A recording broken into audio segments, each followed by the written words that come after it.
Good morning mga kaagri. Bali, nandito tayo ngayon sa ating mga kaagri, ating tanim na ampalaya.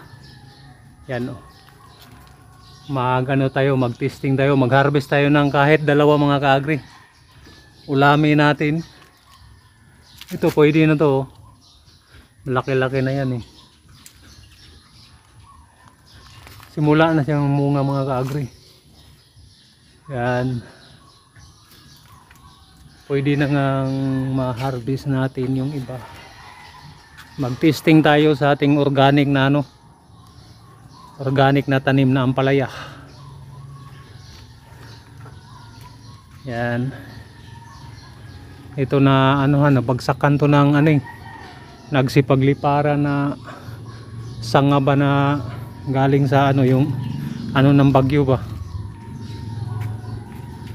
Ito mga kaagri, malaki na to, pwede na to. Iano natin sa itlog. Yan.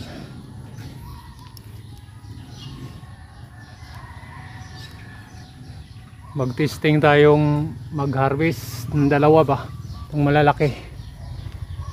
Malalaki mga kaagri, laki nito.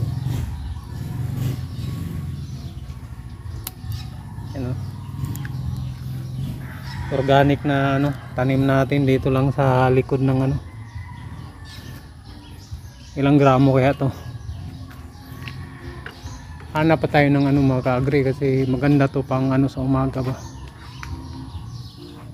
pang ulam sa umaga. Yan, nagsipag na ngayon, magandang panahon ngayon, uminit-init. Maglagay ako ng organic na pataba. Simulan ko na nga mga kaagri, nabakan ko ng dumi ng rabbit at saka yung natuto yung dumi ng baboy. Ito mga kaagri, pwede na to siya. Testing lang naman eh. Magano tayo sa ating organic na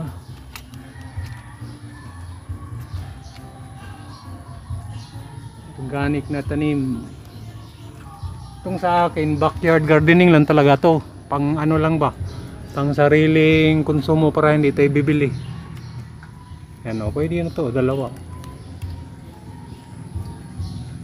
Itlog nito, dalawang itlog rin. Yan. Mga kaagri, organic na organic. Tuwain natin mga kaagri, baka may piste sa loob ba.